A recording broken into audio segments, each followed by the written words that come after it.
Ouais. Bonjour et bienvenue sur notre site clébois.com. Je suis en direct à la base, il y a UDPS à Limité. Awa Yokason. Olobinini par rapport à l'actualité. Dans le lobby boy. Au moment où tolobaka que peuple ndé aza au-dessus makamonyos. Tolobaki makambo esalami ya bamiyibi na biso. Puisque toyebaki te. Au moment où toyebaki te que bamiyibi bazali. Donc pour le moment eloko basalaki toyebaki na biso tozali banzambe te. Zokani mitema ya bamiyibi. Kobanda na Shekoko, ba mususu ba masengo, ba nani, tout le monde miyibi. Bakomi kuna balela. Bakomi kolia mbanga. Bo voter nani, ba voix na bino bo pesi nani. Oh to yebite papa. Bino ba voix boza batu ya IDPS. Ba mandaté bino na IDPS parti na bino bo voter ba sénateur ya IDPS. Effectivement to lingi tozana na 3 sénateurs. Puisque sénateur moko il faut avoir 4 voix. Mais sur 12 ata moko te. 3 personnes ba voix bakaboli voix moko. Lona batumuna Chibala Bala na Peter Kazadi nde batu balungwe na ligne 1 oyo batikali 9 nde batu bazika nyaka na Shekoko otiko bimao na biso kete makambo esalami omoni kanda na biso président yokaka et puis ce qui s'est passé ça grâce à Nzambe soki eloko wana esalamaka te tolingi toyeba bamiyibi oyo te et puis elingaki compliqué président na pouvoir na ye nde Nzambe alebi te tika na confondre na bango nakanga bango bamiyibi pe bakanga en désordre na minute oyo dossier oyo esalami bakomi kosala trouble bato wana je ne m'attendais pas que vi na bango d'abord musala esilaka te sanini boulot vi boulot vide pe bakende makala et puis makala na biso tozo préparer bien climatisé mbalo soki Shekoko koti libela oui c'est madame abala na ye donc libela Yokason lobela biso yo directement qu'est-ce que le président a décidé aujourd'hui le président yokana na makambo esalami lelo nzamba za ngambo na biso c'est ça président bengi ministre ya défense abengi ya finance et ya nini ya justice abengi ministre ya intérieur abengi procureur de la République abengi président ya cour de cassation ya cour constitutionnelle abengi bango avandisi bango que il y a un ça ne va pas abengi na nanga vanda wana to sololo likambo ezali awo ezali urgence mboka ezali en danger tokosala ndenge nini poto sauver mboka allez bango balibite président lokolo boru salami boyi to moni divagation koti à partir d'aujourd'hui yonde chef de l'État ozana moi dire c'est ça baboro ngo to elongwe borelo elongwe donc na minute oyo ba sénateur oyo ba soi-disant bazali ko sepela oyo bazali ko sepela donc na minute oyo awa balongwe misala oyo bazali ko sala balongwe des ordres de salam ezalaki mbongo ba pesi ekeyo fele mbongo ekeyo fele bakomi ko regretter mbongo na ngana pesaki ekeyo fele siko balobi président ko sala musala Yende, c'est lui qui va nommer les gouverneurs. IDPS viva! Viva! IDPS viva! Viva! Na menito yo, batu oya, soi-disant, bami ba pesa kimbongo. Ba corrompi na ba corrupteur. Ba ngonyon se bolo? Boloko! Ba lobby ba zui mesure. Ya kolande la bango et puis cour de cassation a fongoli dossier. Ba rekeina président ba sengi président Sénat azalaki puisque pour le moment mutazawa neza kengo président cour ya assemblée nationale provisoire vanda yo comme cas définitif vanda wana to solo la tozo ba décision ba député président yo lokolo za président na minute to peso pouvoir ya koyebiso que à partir d'aujourd'hui yonde okobanda ko nommer ba gouverneur makamba ba sénateur abu jusqu'à nouvel ordre. Ce que ça en 2040, tu as évité. Ce que en 2060. Donc, na minute au fati chef de l'État. Yenda konomé gouverneur. Donc, André Kimbuta Bongama. Okoyoka nini? Donc, na minute yo. Donc, Fachi a une frappe. Fachi a une frappe. Nyataborto. Donc Fachi a ndenge ya liboma. Fachi a na frappe. Donc ma sécurité, c'est comme Madidi Martin. Okosuka wa Madidi. Ah Madidi. Ah Martin Madidi Martin Fayul Martin fa. Azaka montu aller retour. Donc na minute ya kendaki mission les lois ezaki na calcul ya mabe. C'était prévu, Batumba, ba station, ba déstabiliser Kinshasa, Congo, ba le bakete, et ça va toyer des pèses pour investir bayate. Bisopé ba combattant maye? Boris et quoi ma les lots aux alliés d'accord na président Félix puisque Facha yoko kaba ayoko kaba. Olobini n'est pas président justement Jean-Marc Kabunda. Jean-Marc Kabunda mobile à Tembe. Moutawa sakana Kabunda zaten 520 gigas. Kabunda sali musala ya ndenge ya libon. Komekate. Kabunda a travaillé dans ce pays, a travaillé moment moko difficile au Kabila zeko kolinga sumba de pes. Mais Kabunda tikali ferme après ce pouvoir na président Félix président parti et puis le Félix qui a comme chef de l'État. Fachi pas le bité. Le col yo honoré ngai pe na zongo serbor na yo nyata borto. Siko bino boya ko siko lelo muto komi na pouvoir aya ko lia mbongo ya bato ya Kabila. Ezana étape wana te. Bandiko basa na haine. Mutema mabe. Comme Kabunda azali ferme, Kabunda travaillera bien à Fachi, puisque Maramba Fachi na Kabunda buntu ko kotate même na réseaux sociaux ko kotate on tire la nation Maramba Fachi na Kabunda ko kotate puisque Kabunda na Fachi ezelo comme babeta kakati tango babeta yo zala raté lelo siko besoki wapi wana ezaki passe à nord to sali siko to bino ba député et puis à partir d'aujourd'hui député moko ya provincial ya koyawa te mosala na yesi donc bayate na minute bolungo pe bokai maka justice et bandits comme banda ko bosombaki bozo kende boloko ande donc Fachi est président à partir d'aujourd'hui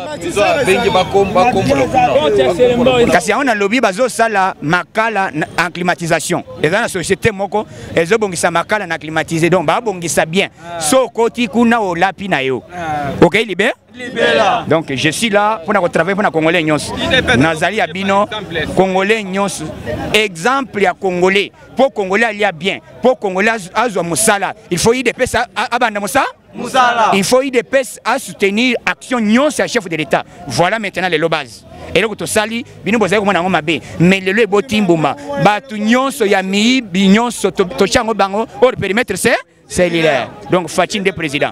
Mon numéro plus 243 97 047 45 58. Plus 243 97 047 45 58. Et le numéro WhatsApp. Son Nazara toujours. Kolanda Maramba Pamba Miakama Lukutate. Fachi de président. Nangonga Oyo. Et le Fachi à l'hôpitalesco peuple. Donc, merci beaucoup. Merci. Papa Mbote. Mbote, papa journaliste. En tout cas, fidèle Nakatia IDPS, combattant toujours, présent dans Marambounionso. On a suivi ensemble avec vous décision au président Zagino Nakatia Gagnon par rapport à combat au Botso mené Nakatia Nzela. Parce qu'il s'allie au moins 2 jours au sali combat et aujourd'hui le président a tranché. Alors, analyse nous ça par rapport à décision au président Zui sur les 30 points. Oui, le peuple gagnera toujours.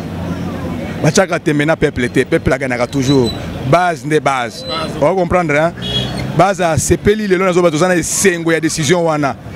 Décision wana est juste et na juste moment et yeli. Nous sommes là poto la kisa na Congo que Congolais alingi changement. Changement est incarné par le président Fachi. Félix Tshisekedi. Nous sommes là, mais si on a une élection qui a corruption, anti-valeur, ils ont bébi sa confiance au peuple après ça le président Félix Tshisekedi. Ils ont bébi sa espoir au Bachaki Naye. Ils ont bébi sa nion sowana. Le peuple a retiré, il dépêche à garder du temple. Il dépêche à Congo. Il dépêche des peuples à encadrer la situation, ils ont normal. Nous sommes là, il y a un autre qui non, puis c'est au côté là. La partie est belle, basée dessus. Lobby pour baza concerné makambo ba yebi basalaka et bango bazalaka ta système ba mesana nango biso ile pesto mesana makambo na te eza ya biso te et makambo na biso zo combattre ngo ndinto kondimango yango zo mona ke ba combattant nyonso et d'ailleurs na sauté tena bisabio mutu moko alobake na kondimate na lobake na kei mais à bientôt bato IDPS ba combattant IDPS biso nyonso la pongité pour na phrase wana. Bato kanisa ke peuple congolais ala la pongi mais IDPS ala la pongité. Donc phrase wana ça na mutu tielo. Na so bisa yo ke ça na mutu ya congolais nyonso et surtout ba combattant IDPS. Ba la kate pour na phrase wana. Vous comprenez siko hein? Et ba en dehors de ça, bato lobby mingi pour na Sénat wana. Et les ont ampleur ya institution mboka pour na kotonga mboka, pour na koya ko so bolama mboka. Et so mona ki bato moko bazo sala neti, bazo défier peuple congolais. Vous comprenez siko? Et so mona ndiki bazo kene kolongola sosu confiance à peuple congolais. Bazo kene ko bebisa espoir du peuple congolais. Yango so mona ke IDPS a otika ngote, IDPS ne zanga wana. Ako côté la président Fatite, mais ako lobla Fati na ndenge ya bien. Pour Namboka, vous savez, biso idéologie na biso eza mususu le peuple d'abord. Eza pas matin papa tikango, biso to zana ngona makia le peuple d'abord. Le peuple d'abord eza boye. Biso na biso to conjuguer verbe manger na temps présent na lolenge nango, mais to tiaka je na liboso te na IDPS.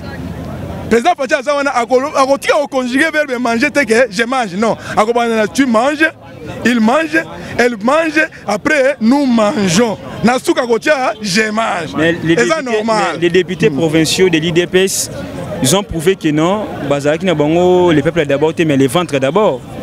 Bon, les députés de l'IDPS, ils ont présomption pour innocence, c'est ça. Bon, il y a pas que l'IDPS est école de politique à mon aîné. Moyen de condamner Mbango et Zalité pour l'IDPS est école de politique à Malamu. Bango, Baza Batamaye na Bango. Mais IDPS c'est ça école ya bango ba uta ba yebi ke IDPS ba dribla gaye te IDPS ba kosa gaye te soko zo linga kosa IDPS ko kosa yo pe akozwa yo bazwami na mutambu na bango moko pona politique ya IDPS. Donc les lotoro lo bakeno ndenge ba msuba lo bakeno le président Félix to mona monango mingi ba commenter STF qui voit ya Lamuka que le président a présentement protocolaire, mais aujourd'hui nous a prouvé que non, il y a une charge, on a mis sur la maboko, donc nous avons une décision à jouer les lots. Bon, au moni, nous sommes un civique, nous sommes mal éduqués. Nous étions tengama déjà banda kala, école ya tengama. Papa ko tindi ngo pozenga tout droit eza passi. Eza passi. Batouana ngai na ko soutenir na Congo commerçant za poste ya président. Homme d'affaires, jamais. Na web congolais na micro na yoke congolais atika ko tia espoir na homme d'affaires, na opérateur économique. Mais ça moyen pe ko tombola économie mboka. Te, oh muta ibimbongo papa. Soko tia na liboso, libenga na yego tonda.